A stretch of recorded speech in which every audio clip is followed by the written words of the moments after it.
Hello hello hello नमस्ते जी, welcome back to the unfolding play. और आज है डे 252। जिससे पहले आप मुझसे पूछोगे यार यति बीच का दिन कहाँ गया है। ऐसा पहले भी हुआ था कि डे 245 के बाद डे 248 डायरेक्ट आ गया था। हाई फॉर्म 45 वाला जो ब्लॉग था वो इसलिए क्योंकि अगर बीच में हम लोग वो डेज मिस कर रहे हैं मैं और बटर, तो इसका मतलब है हम लोग कंप्लीट रेस्ट पे हैं। और डेली व्लॉगिंग ऑफ कोर्स एक रूटीन है हम लोगों का, बिकॉज हम स्पेशली चलते हैं, बट कभी कभार ऑफ रिकॉर्ड जाना भी ठीक है और सिर्फ कुछ नहीं बस पूरे दिन रेस्ट करना ठीक है। इसलिए हम लोगों ने वो ब्लॉग्स नहीं बनाए थे दिन के, क्योंकि उस दिन पूरा कंप्लीटली रेस्ट किया।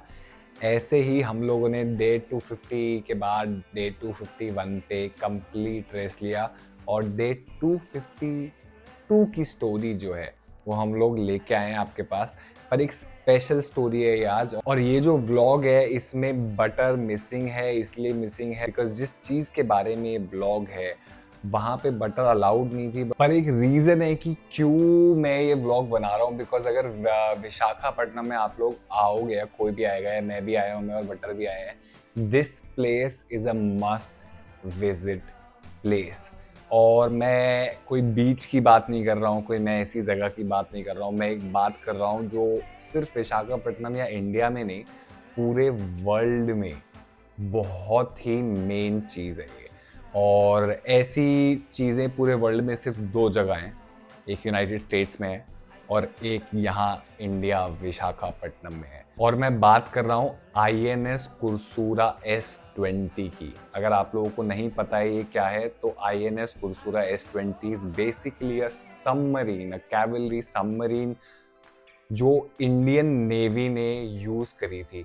और बेस्ट एग्जांपल अगर मैं दूं आपको, अगर चुटकी में एकदम से याद आ जाए, तो वो है विक्ट्री एट सी गाजी, जिसके ऊपर अगर मूवी बनी थी, देखी तो आपको याद आ जाएगा कि वो सबमरीन के ऊपर थी। और वो गाजी जो मूवी है वो एक्चुअली में रियल स्टोरी के ऊपर है, और उसी विक्ट्री को संभाल के इंडियन गवर्नमेंट ने रखा है। और अब जो INS कुरसूरा S20 जो सबमरीन है वो काफी समय सर्विस देने के बाद अब वो एज अ म्यूजियम डिस्प्ले करी गई है सिविलियंस, नॉर्मल लोगों के लिए, ताकि हम लोग मेरे जैसे ट्रैवलर्स या टूरिस्ट या कोई भी जिसको एक्चुअली में शौक है जानने का कि हम लोग की हिस्ट्री क्या है और कैसे एक मिरेकल परफॉर्म हुआ था by Indian navy and specially this submarine INS कुरसूरा S20। तो आज इस चीज के बारे में हम लोग ब्लॉग बनाने वाले हैं, और यहाँ पे बटर अलाउड नहीं है, तो इस ब्लॉग में बेसिकली बटर नहीं होगी। And sorry for that, because butter वहाँ पे अलाउड नहीं है, क्या कर सकते हैं। और ये एक इतनी इंपॉर्टेंट चीज है कि मेरा जाना वहाँ पे बनता ही बनता है, और मैं नहीं जाता वहाँ पे तो बहुत ही गलत हो जाता, बिकॉज मैंने अपनी लाइफ में आज तक पहली चीज तो सबमरीन देखी नहीं है, and I am sure most of the लोगों ने नहीं देखी है। और सबमरीन देख भी ली है तो उसको अंदर से देखना एक बहुत बड़ी चीज है। That is why this blog is coming out. और मैं INS कुरसूरा S20 देखने गया था। अगर बात करें इस सबमरीन की, तो इस सबमरीन जो है ये आर के बीच पे है। और INS कुरसूरा S20 जो ये सबमरीन है ये बेसिकली एक कैवलरी क्लास सबमरीन है जो फॉक्सट्रॉट क्लास के अंडर आती है, जो कि एक डीजल इलेक्ट्रिक सबमरीन है जो इंडियन नेवी ने यूज करी थी। और सिर्फ इतना ही नहीं, INS कुरसूरा जो है वो एक्चुअली में इंडिया की 4th एवर सबमरीन थी। तो ये जो सबमरीन है बेसिकली हिस्टोरिकली एक इतना बड़ा रोल प्ले करती है हमारी इंडियन नेवी में ही नहीं बल्कि पूरी इंडियन हिस्ट्री में, कि अगर आप लोग विशाखापट्टनम आ रहे हो तो I would say that 100% recommend कि आप लोगों को एक बार ये सबमरीन विजिट करने जाना चाहिए।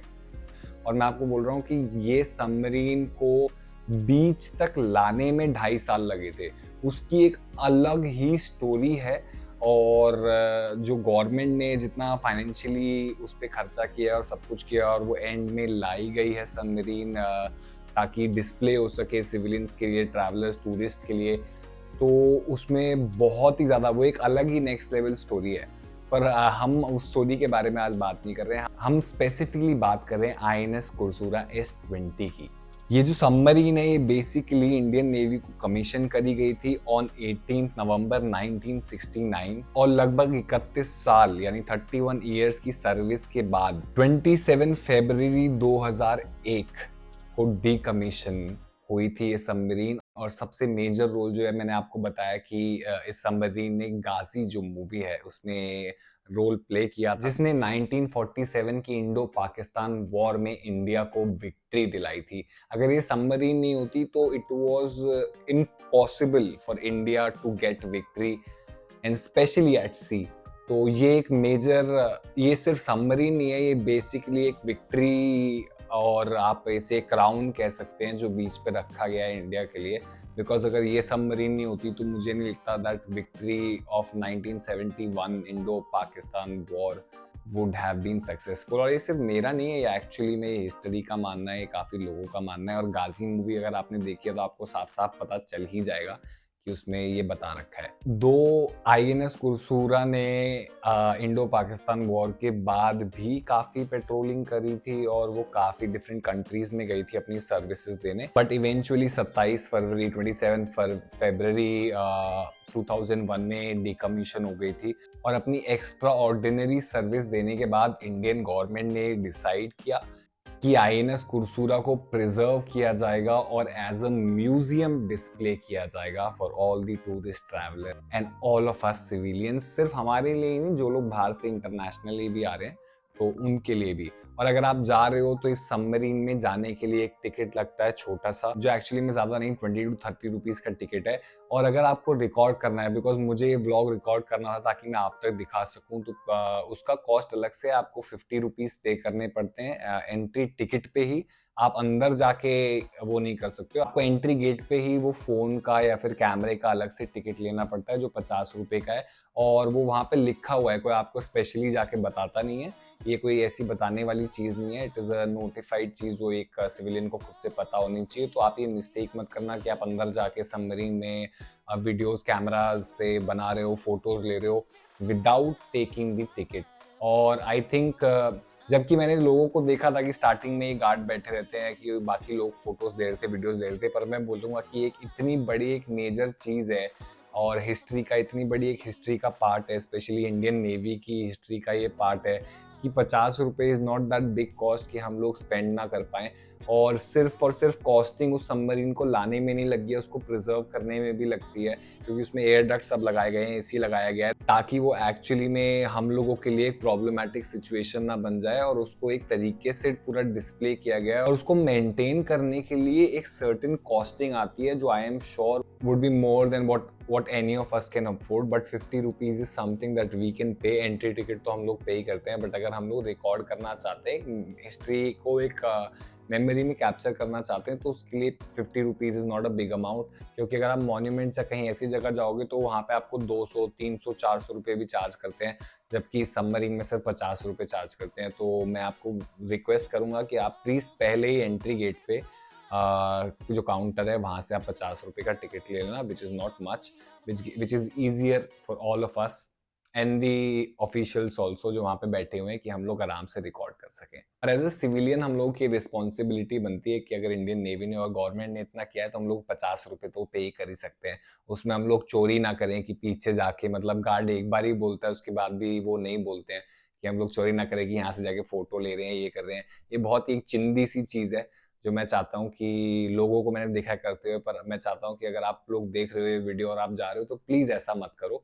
50 रुपये बहुत छोटी सी एक अमाउंट है, तो वो आप पे कर सकते हो। बाकी हिस्ट्री के बारे में तो मैंने आपको बता ही दिया है इस सबमरीन की, पर जो मेन चीज़ है, बेसिक चीज़ है कि इतनी बड़ी सबमरीन है, जब आप बीच से देखते हो, बीच से अगर आप जा रहे हो तो आउटसाइड तो बाहर से आप देख ही सकते हो, रिकॉर्ड कर सकते हो विदाउट टिकट और एनीथिंग, एक अलग ही नज़ारा है वो देखने के लिए।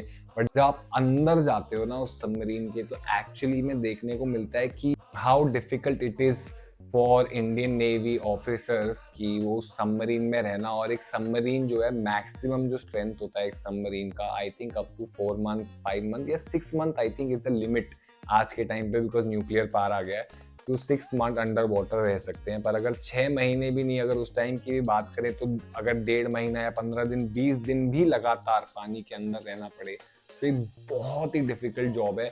और जो सबमरीन है उसमें पूरा डिस्प्ले किया गया है, मतलब कहाँ पे टॉर्पीडोज लगे हुए हैं, कैसे उसकी फंक्शनिंग है। अब मुझे एग्जैक्टली तो सारी चीज़ें नहीं पता है ना समझ में आती हैं, बिकॉज ये एक कैवलरी का ही काम है और ये सिर्फ इंडियन नेवी ही कर सकती है। मुझे लगता है ये आर्मी भी नहीं कर सकती है, एयरफोर्स भी नहीं कर सकती है, इंडियन नेवी का ही काम है, उसके लिए स्पेशल ट्रेनिंग होती है। बट जितना मुझे दिख रहा था कि वहाँ पे यहाँ टॉर्पीडोज रखे हुए हैं, अलग अलग कंपार्टमेंट्स बनाए हुए हैं, जहाँ पे आपको कंपार्टमेंट्स देखने को मिलेंगे। यहाँ पे आपको सिर्फ स्विचिंग और यूजेज नहीं, आपको इवन कंपार्टमेंट्स देखने को मिलेंगे कि ऑफिसर्स के बेड वहाँ पे कैसे थे, और खाने की जगह वहाँ पे कैसी थी, डाइनिंग एरिया कैसा है, और आप एक कंपार्टमेंट से जब दूसरे कंपार्टमेंट में उस सबमरीन में जाते हो तो कितना सा एरिया है। And I what I personally think is कि मेरे को लगता है कि उस एरिया को थोड़ा सा बड़ा कर दिया गया है, आई थिंक साइज में काफ़ी पार्ट्स हटा के, ताकि हम लोग फ्रीली मूव कर पाएँ। बिकॉज जितना मुझे पता है लोगों ने बताया था कि अगर सबमरीन में इतनी जगह नहीं होती है कि सामने से दो बंदे अगर आ रहे हैं तो वो क्रॉस कर पाए एक दूसरे को, एक साथ जो है वो निकल पाए, दूसरे ऑफिसर को या किसी भी ऑफिसर को पीछे कंपार्टमेंट में जाना ही पड़ता है और फिर वो गो थ्रू हो सकते हैं। तो ऐसी चीज़ें, और वहाँ पे ड्रिल्स परफॉर्म करना और सब कुछ परफॉर्म करना एक बहुत ही क्रेजी चीज़ है। मतलब मैं बोलूँगा कि lifetime, once in a lifetime experience है ये। और अगर आप लोग जा रहे हो तो I would recommend, highly recommend to go through this submarine, और आप अंदर से जाके सबमरीन को देखो। और एक बहुत ही मैजिकल एक्सपीरियंस है सबमरीन में होना, एक कंपार्टमेंट से दूसरे कंपार्टमेंट तक जाना और वो सारी चीज़ें देखना साइड में, कि कहाँ पे कौन सी फंक्शनिंग है, कहाँ पे कौन से टूल्स रखे हुए हैं, कहाँ पे किस ऑफिसर का बेडिंग है, कैसे बेडिंग है, ये भी एक बहुत बड़ी बात है। और मतलब मेरे लिए तो एक स्पेशल मोमेंट था, बिकॉज मैं जब से आया था विशाखापट्टनम में, वाइजैक में, मैंने सुन लिया था अबाउट आईएनएस कुरसुरा, और जब मुझे पता चला था कि ये वही सबमरीन है जो गाजी में यूज हुई थी, तो मैं अपने आप को रोक नहीं पाया था। मुझे था कि मुझे तो यहाँ पे जाना ही है। तो अगर आप लोग विशाखापट्टनम आ रहे हो तो I would 100% recommend you to go to this submarine, just spend 20 minutes there, कि आपको पता चले कि how difficult it is for Indian navy officers to go through such a thing. और जो हम लोगों को एक्चुअली में सबमरीन दिखाई गई है अभी जो डिस्प्ले में है, आई एम 100% श्योर कि उसमें चेंजेस किए गए हैं, बिकॉज उसमें एयर डक्ट है, एसी की हवा महसूस होती है, उसमें एरिया इतना है कि 2-3 लोग पास हो सकते हैं। तो असली जो इफेक्ट है वो थोड़ा मिनिमलाइज कर दिया गया है। ऑफ कोर्स वो तो रहा नहीं है, बट सिविलियंस के लिए जितना है वो, it is such an experience कि अगर आप एक बार लाइफ में ले लो तो काफी अच्छा होगा। तो ये है। बाकी I think more than 5 to 6 compartments हैं जो सीधा लाइन से जाते हैं, और ऊपर नीचे का भी एरिया है, बट ऊपर नीचे सबमरीन में आई थिंक हम लोगों को सिविलियंस को डिस्प्ले करने के लिए नहीं लगाया। तो आप एक साइड सेंटर करते हो, आप सीधे सीधे अंदर चले जाते हो। बाकी राइट साइड और लेफ्ट साइड में आपको सारी चीज़ें दिखाई देती हैं, from torpedoes to the area, sitting area, sleeping area, और मैनेजिंग स्विचिंग एरियाज जो होते हैं।